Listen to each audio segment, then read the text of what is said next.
an athlete. I play volleyball, I play basketball, I run. I am an outdoor person. I'm very adventurous, so which means I do like horse riding, and I do a lot of marathon, which like I run 40 kilometers in 1.5 hours max, if not 1 hour. I've climbed Table Mountain in 17 minutes from the start to the top.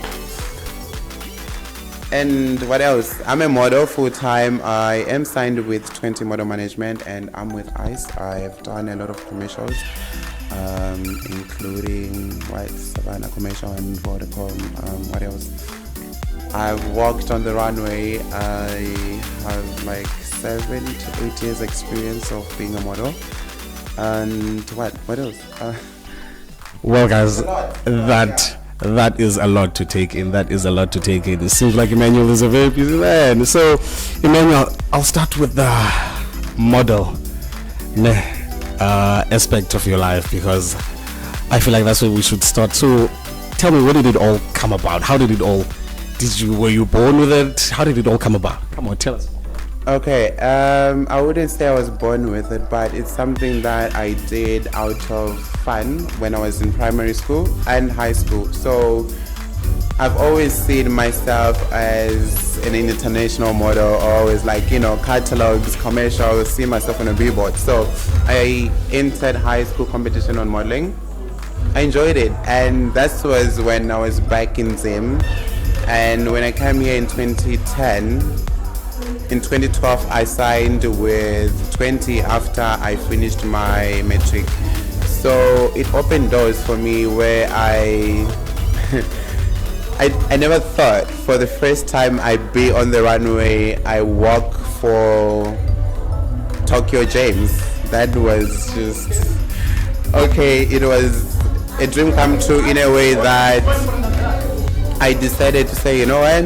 I look good on camera and clothes, so I'm gonna do this. It was a history. From there, I mentor models. I run a model academy, which is called Rajah Model Academy, where I teach mental, physical, and emotional training, where I have to prepare the models for what they don't know what's happening, because when they see a model, they look at me looking this good, they think, Rajah is making the most, is doing the, but they comes with training and harnessing your talents and emotions, because sometimes they need to show in your garments. Right now my emotions are like, I can see that. The talent speaks for itself, man. So I want to know more about the model game, Tell me more. As for the models and the model life, I never had a mentor. Firstly, I learned everything through visuals and me being on the runway and me training at home. Whenever I walk, when I'm alone, I feel like, I'm on the runway right now. So I do that normally when I see a long open, let's say there's a straight road 12 meters long or 2 kilometers down. I'm a model on this, so I'll practice my work there. And when did the in modeling, right, there's something called is it the model walk or is it the model face? How do you develop the model face? Does it come naturally, or is it something models just do it comes with it? I feel like the model face comes with normally garments. You need to feel the garment, and it needs to speak to you, and you need to feel it. And so from there, it depends. Right now, I'm wearing black, but it's a suit. At the same time, it's free. It's giving me freedom. I can get to smile and speak to you in this way. And then at the end of the day, you need to control how you walk on the runway, feel the garment, and that way it produces your features on the face, whether it's going to be serious or a little bit smiling and with your eyes open, but concentrating obviously on the camera, because at the end of the day, it's not about you, but about the garment. That's the modeling industry, so yeah. So guys, you heard it here first. The model face comes with the garment. Okay, so we could talk a lot about modeling, but there's so much more to your life. So now I want to fast forward to You're a life coach. You're a life coach, right? Tell us more about that. So I think I grew up without my parents, and everything that I know and have learned was through personal experiences and what my grandparents taught me.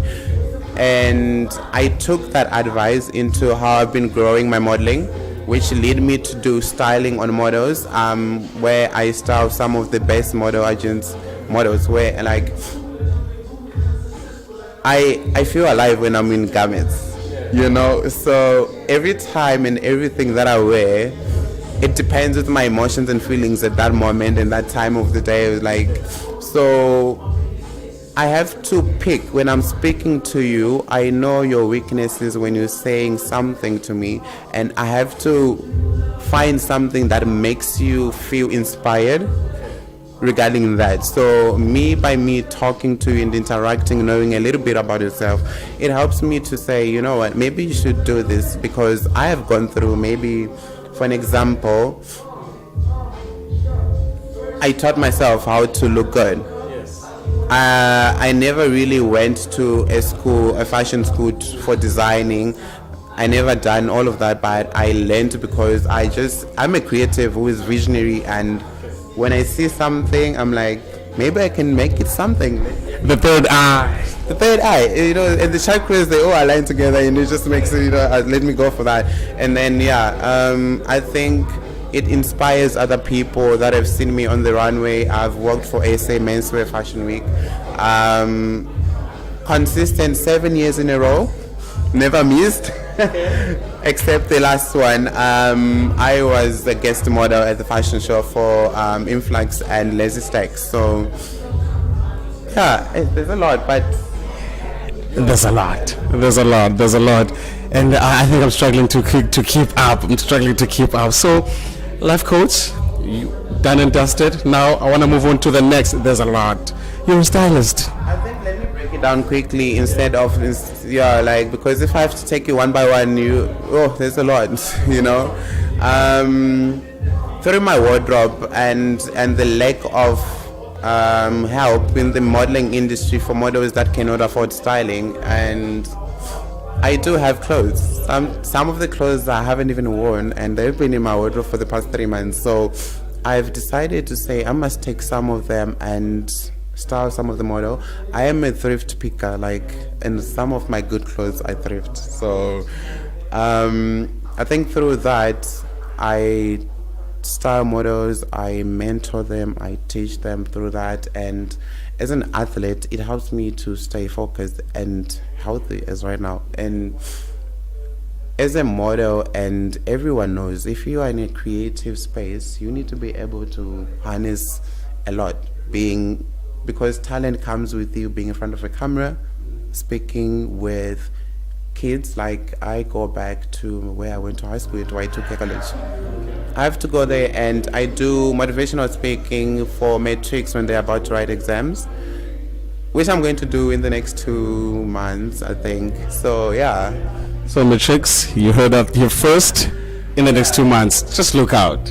And they should reach out to me. I do have a lot of question papers, notes, textbooks that is in my place. I do have it more like a library, because I like reading and learn things. I never went to university, so I had to learn most of the things on my own. I've sat in lectures that I never thought I would be in, and but yeah, through that there's modeling. I started a foundation, which is a youth development, where I help the less fortunate. I run a feeding scheme in PAL now and then, and I'm planning an event for Heritage Day. So if there's anyone, please guys, come through. And we do accept donations at the House of Rajah Foundation. Whatever you can contribute, it could be clothes, blankets, donations, food, anything we can take and provide to a home orphanage in PAL, where they also need some of those things. So I think that's most of it. The rest, you don't need to know about it. You see about it wherever we go, which is more like on the runway. On social media, my name is Emmanuel _Rajah. That's my modeling. And if you want to see my crazy side, it's MZ _Rajah. And the reason why I'm in this event, I'm the judge of I'm one of the judges for the models for the bodybuilding championship that is coming in November on the 25th, including Eastern Cape and Joburg and the Western Cape. So we'll be representing the Cape with the BMedia Modeling Academy. I think you'll see more of us, and I'll leave you to it. And I think there's a beautiful model that's coming. She's an actress, an amazing one and beautiful. After all, she holds titles, but I do have 3 titles, but I won't mention about them. Well, guys, that was Emmanuel Rajah. You heard it here first. Guys, thank you for tuning in. Please don't go anywhere. Emmanuel Rajah. Thank you for having me. Let me go see what's on the floor. No worries, man. Thanks for having us.